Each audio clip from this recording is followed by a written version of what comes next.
Hello everybody, welcome back to my YouTube channel. My name is Ivan Bakari. I've been dropping so many videos, but like I said, I'm mainly going to focus on the US for admission processes. So if you're new here, that's what I'll be doing for this series that I have started. Also I'll be doing for other countries on a case by case basis. I don't want to mislead anybody because I wouldn't want to be misled.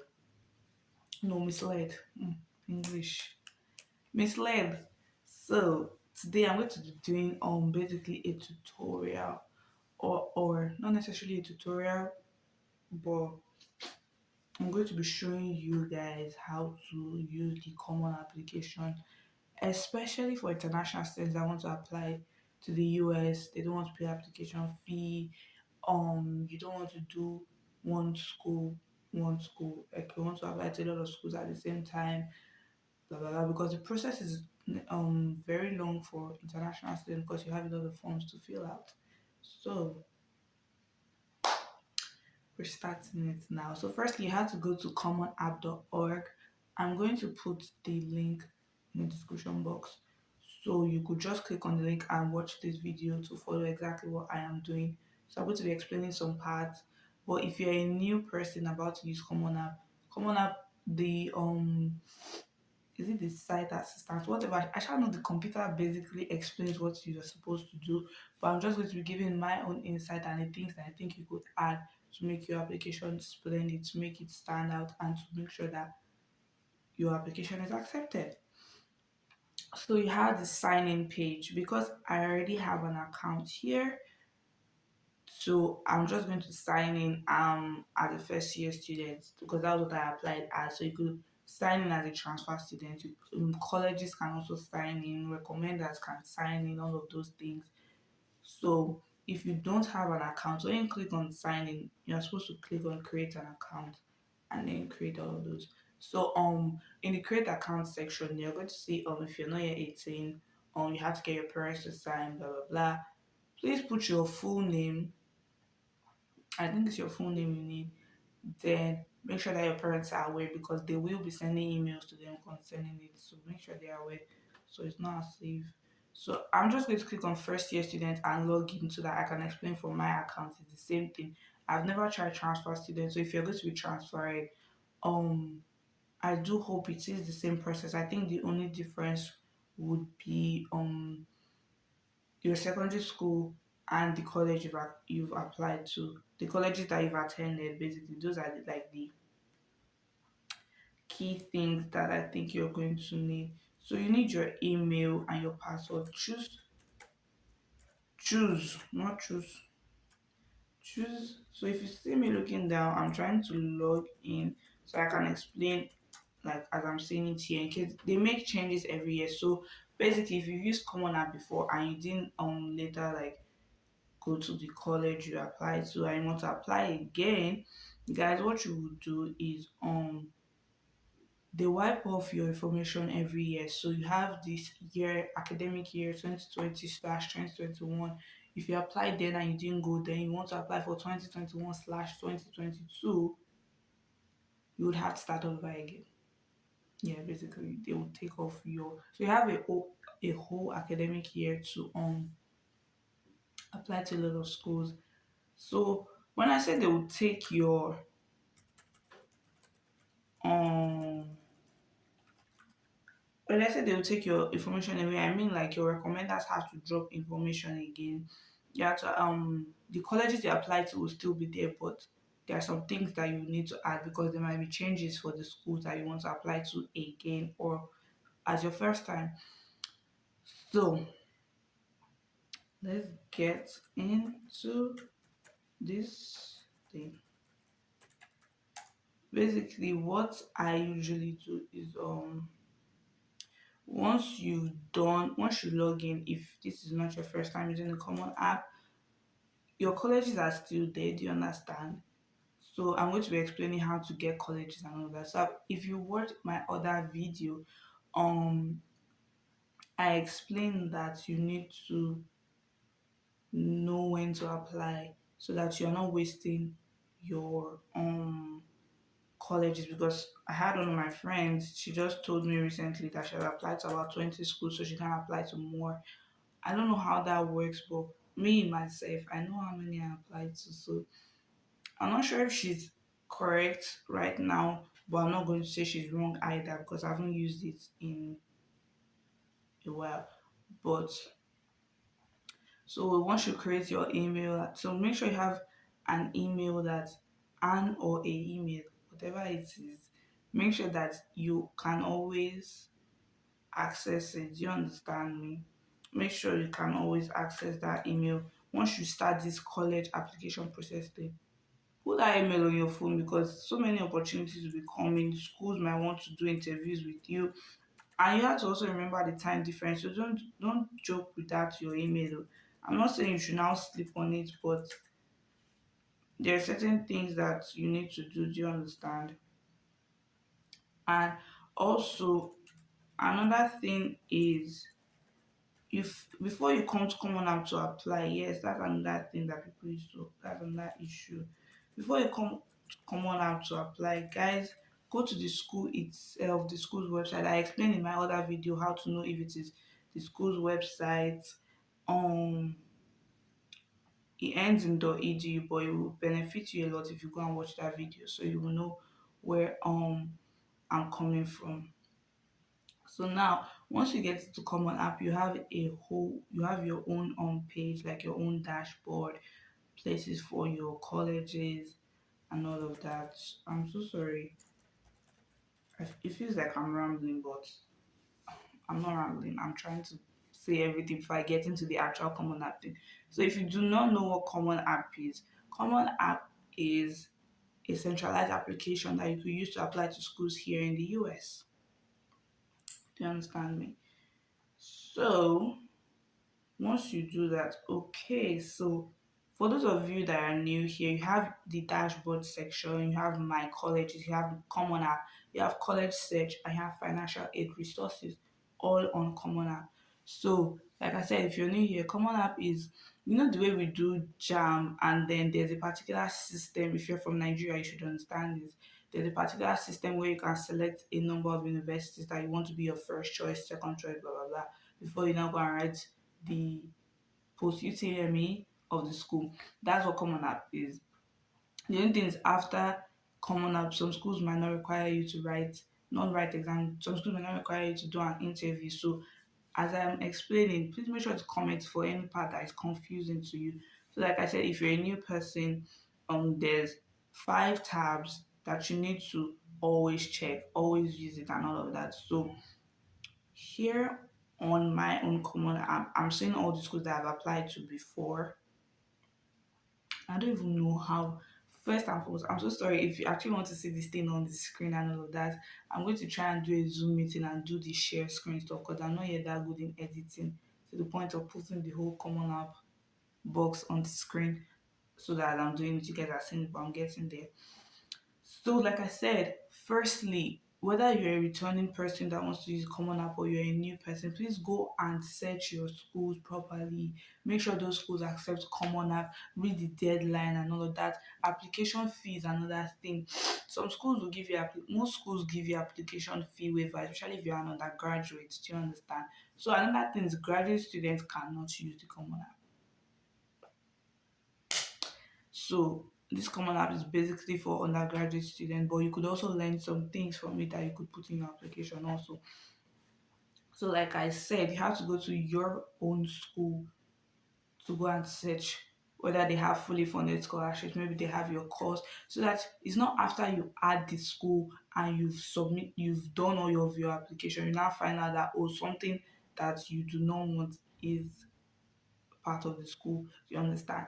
So, like I said in my other video about for documents that you need to come to the to apply to the US, the application fee waiver is very, very important if you do not want to pay application fees all the time. And most of the time it should be the person that is either your principal or your counselor that should drop your fee waiver for you. That fee waiver basically allows you to apply to a lot of schools without paying application fee at all. So I'm going to get to that section. Let us just, so the dashboard shows you all the colleges that you have applied to. It also shows you if it has been downloaded by the college, if you have submitted. So when it says downloaded by the college, that means the college is reviewing your application already. If you go to the My Colleges tab, you can add a college. That's where you add the school you want to apply to.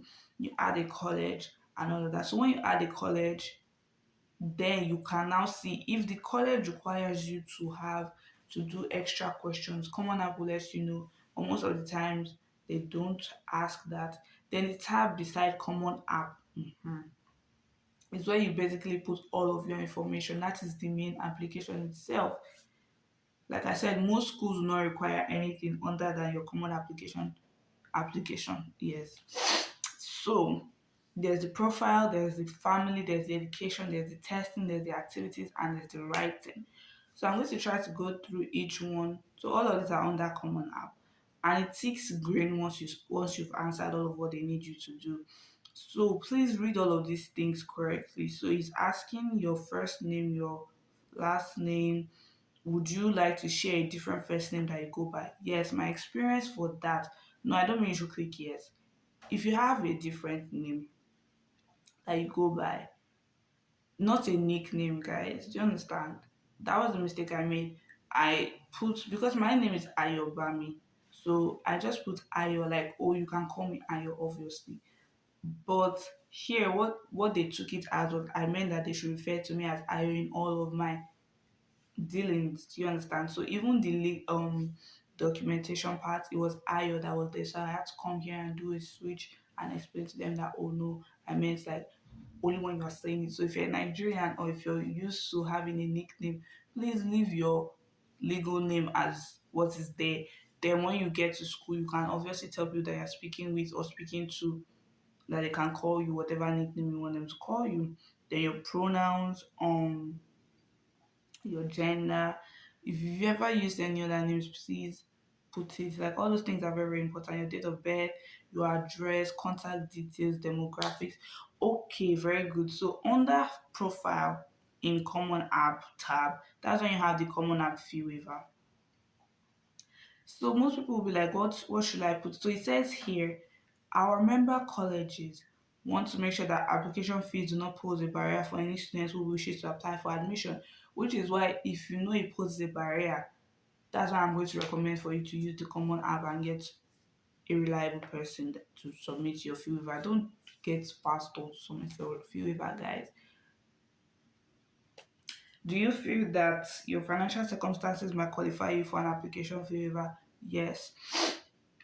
So the next thing under that is you must meet at least one of the following indicators of economic need to qualify for an application fee waiver. Select all that apply. So there are different options here. There are about 6 or 7 options.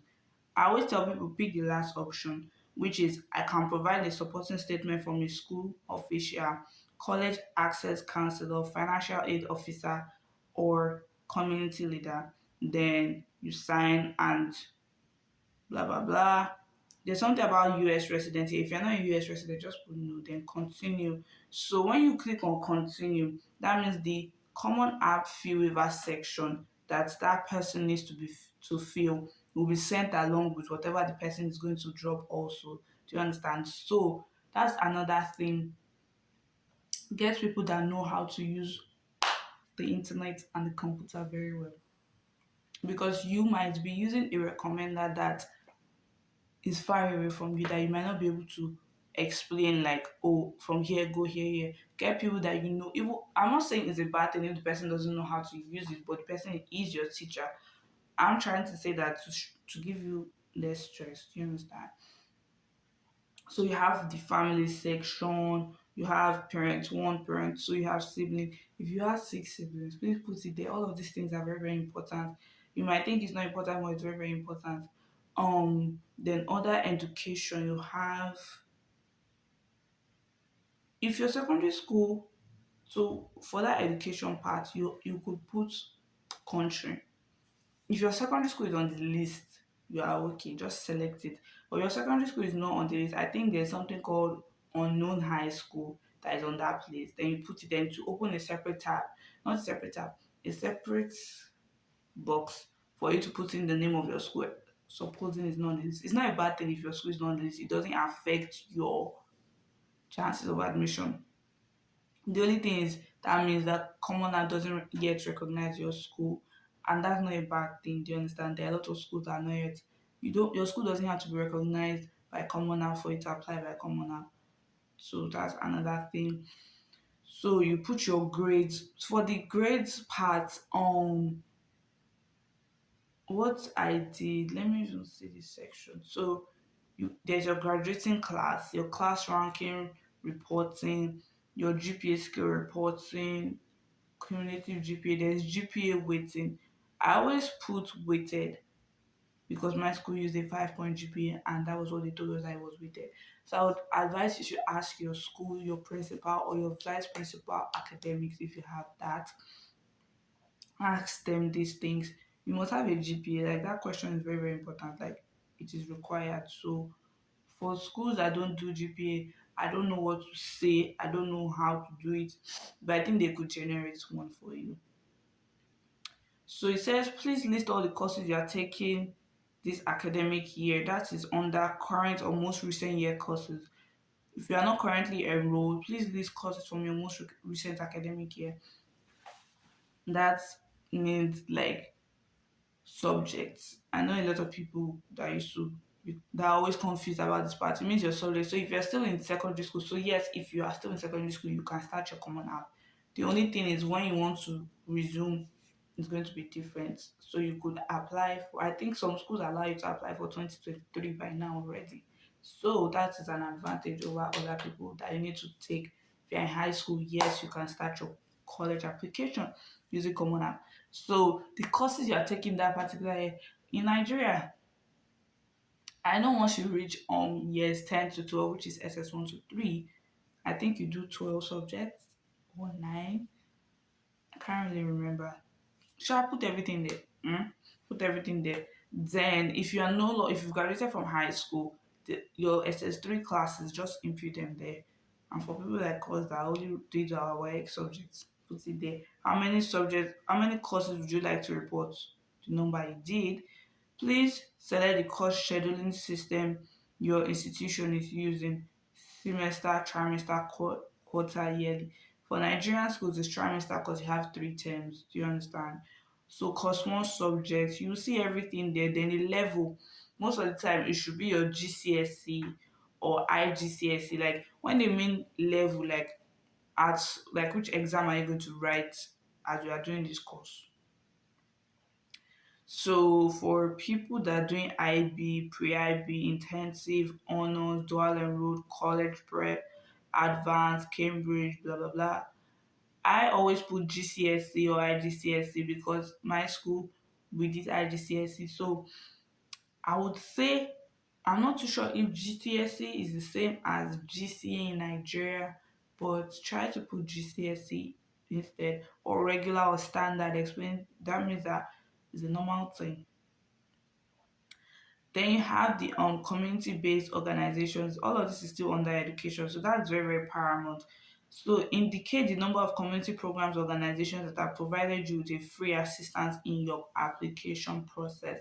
So yes, there are programs like that. Like I said in my mm, in one of my videos, basically, that's why I've created a playlist so you can just watch everything. So the Yale Young African Scholars Program. For those of you that want to apply to that, I'll be doing a separate video on that very soon. That is for people that are in SS2 or SS1 from ages 14 to 18.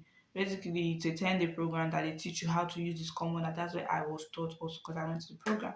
So you have to apply for that one and they have to accept you and then blah blah blah. Then you have universities coming, they'll show you how to apply, what they're expecting in students and all of that.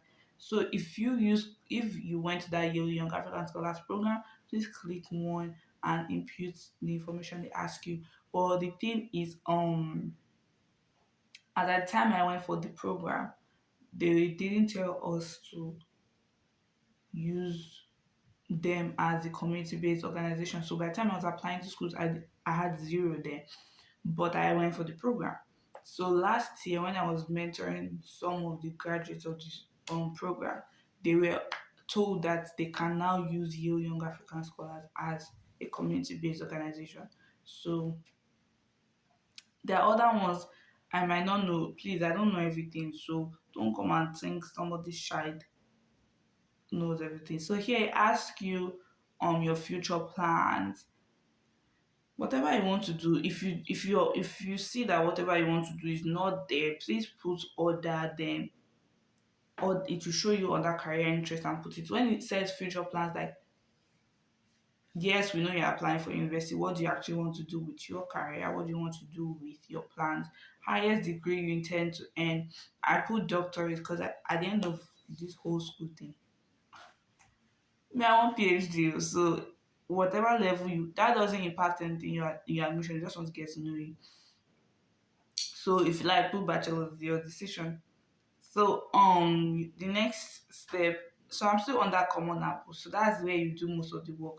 The next step is testing. In addition to sending official scores, do you wish to self-report like for ACT, SAT, AP, IB, Cambridge, TOEFL, PT, Academics, IELTS, and Duolingo English test? So I put no because I didn't write any of those exams. Yes, I wrote IDCSC, which is Cambridge, but it was not necessarily a testing. It was our final year exam. It was like WAEC in my school. Do you understand? International students is promotion within your educational system based upon standard living and examinations given at the end of lower and all senior secondary school by a state or national living examinations board. You know that is because when you are in year 9, which is GS3, you write NECO. Then when you're in SS3 or year 12, you write WAEC or IGCSE or whatever exam or NECO, I think. So that should be a yes for you. And if they have further questions, please try to answer as truthfully as you can. Don't lie. So now the activities section is where I think that's where you have the chance to do whatever you wish to do there. Do you have activities that you wish to report? Yes. So you have art, music, club, community engagement, family responsibilities, hobbies, sports, work, or volunteering, or other experiences that have been meaningful to you. So this is where I said that if you can play ball, if you can draw, if you can sing, whatever you can do, this is the part where you can do as you wish. So for people, that's what I'm saying. Anything you did, if you learnt makeup before you immediately after you left secondary school, please put it. If you learnt what's that thing again? Tailoring, carpentry, whatever trade, put it there because it's an experience. So you list your activities in order of their importance and then you can explain like what it is to you, how many hours you spend per week.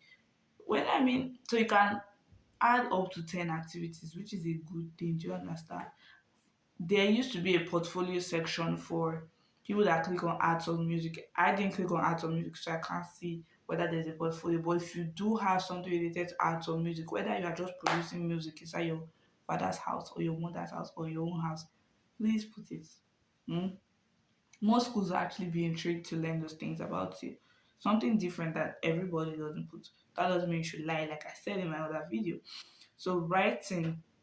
So some schools under this writing section, most schools will not ask you to write a separate essay from what the common app is going to give you already. Then you will see whether it's required by that school or not required.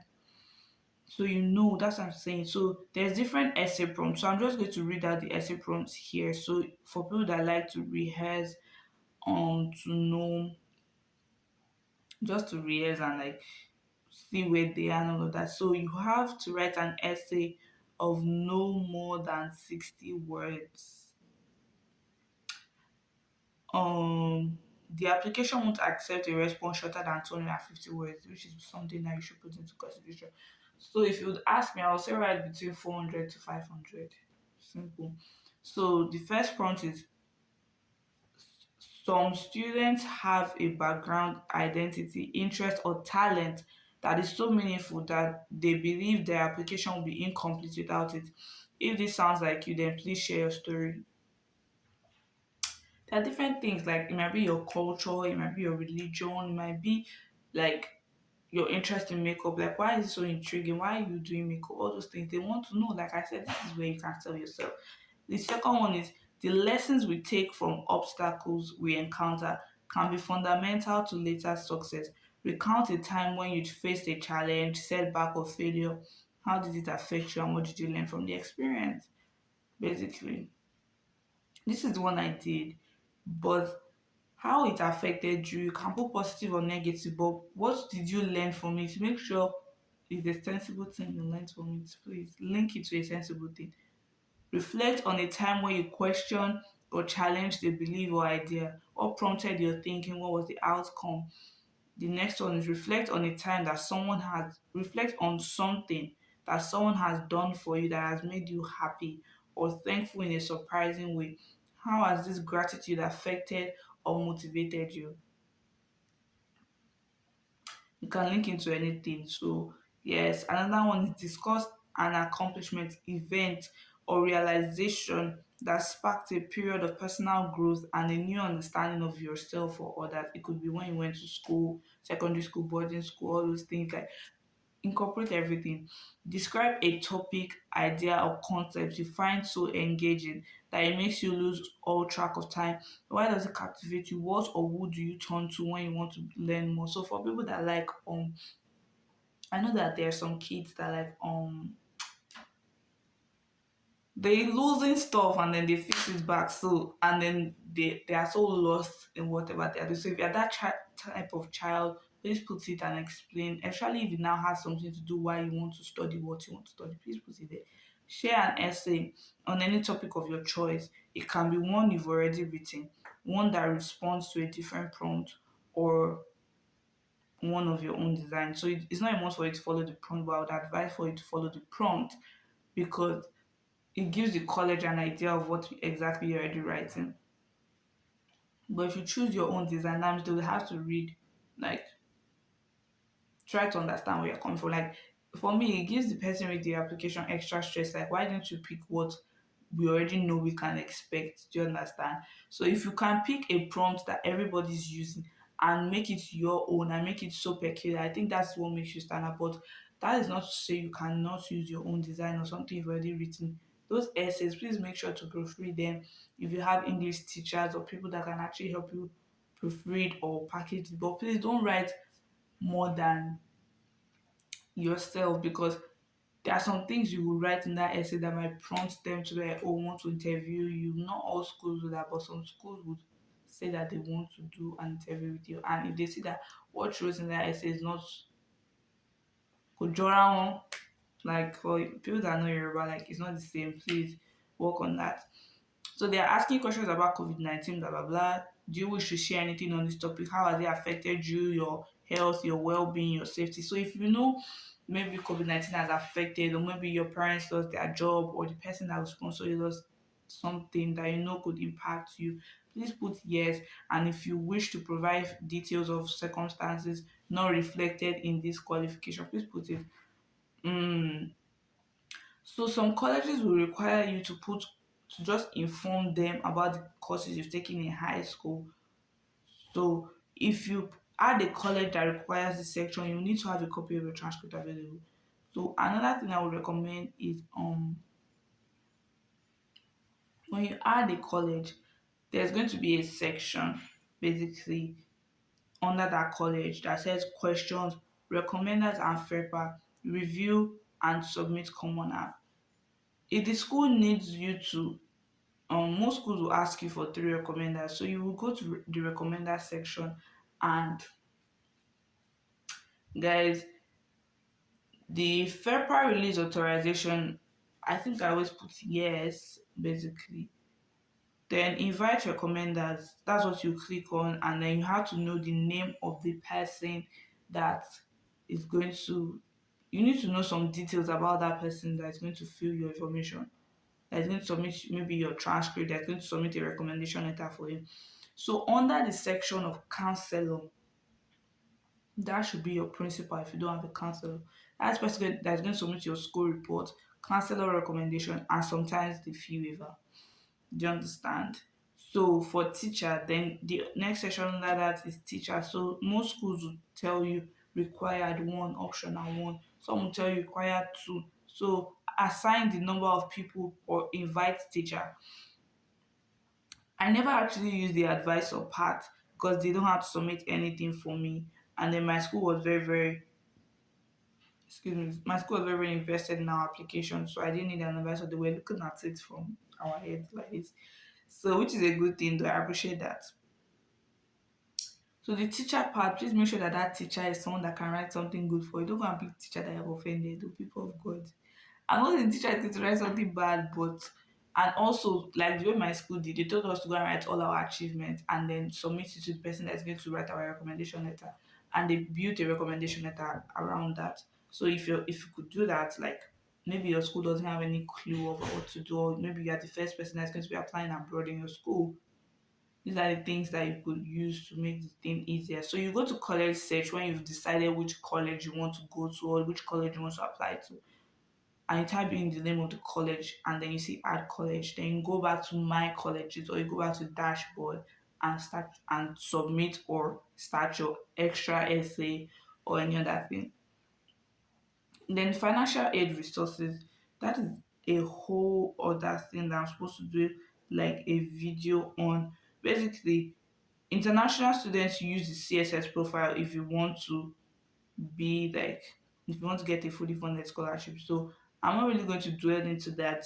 I'm just then there's college board. So the financial aid resources tab, I'm just reading what is there. And because US citizens also use common apps, so if you see anything like FAFSA, free application for federal student aid, international students do not qualify for that, except you have a social security number and you're a resident or a citizen. So people like that can definitely apply. So you could read more about it and it will tell you and all of that. So some colleges, even if you don't do that CSS profile stuff, some colleges automatically, once you submit your application, they automatically consider you for a scholarship. So it depends on how much they give to international students. So that's another thing to read about on the colleges. So I'm going to do another video. I'll talk about schools that give fully funded scholarship. Then I'll go to their website and explain how to navigate and how to read each website and how to know what each school is offering you as an international first year or international transfer or international graduate student. So please stay tuned for that. I don't want the videos to be extra long because these things are very, very important, but if they're extra long, people will be bored. This one is already very long, so forgive me, people of God. So you also need to, so the financial aid part, I said, okay, I said I'm not going to get into that and all of that. So that is all about the common app. If you have more questions, please make sure to ask me in the comment section below. I'm going to reply, I'm going to answer you. Please share with your friends, subscribe, like these videos, guys, so that I know exactly the kind of things you guys want me to talk about. And also comment if there's any other parts or any other country you would want me to do, I can do. I would also be doing Canada and UK, but I want to like I don't want to rush these things because being misinformed is very, very bad. So I don't want to carry somebody's child to the lagoon all in the name of YouTube. So please, please, please comment down below if you see anything or if you hear anything that I said that looks different from what you've always known. Please, I'm still learning, but I'm very, very confident about the US because at 2 years, 2 years of applying to school is not a small thing. It's not a great achievement, but it has definitely helped me learn a lot of things. Though it wasn't when I was doing it, it wasn't funny, but I thank God that, and I thank the Holy Spirit because like mm, it was not funny then. So I'll see you guys in my next video. Like I said, please make sure to subscribe, make sure to like these videos, make sure to share. Please, guys, share these videos so that a lot of people can know about these things. And also make sure to comment down below. I will reply definitely. I can guarantee you that I will reply those ones. And for those of you that have already subscribed, those of you that have been viewing, those of you that have been sharing, those of you that have been liking, those of you that have been commenting, those of you that have turned on your post notification, I really, really appreciate you guys. And I pray that the Lord God will reward you in His infinite mercies and blessings. And don't forget, may His countenance shine upon you and may His favor be upon you this week and forevermore. I love you guys. Stay tuned. See you in my next video. Don't mind me, I'm very funny, shy.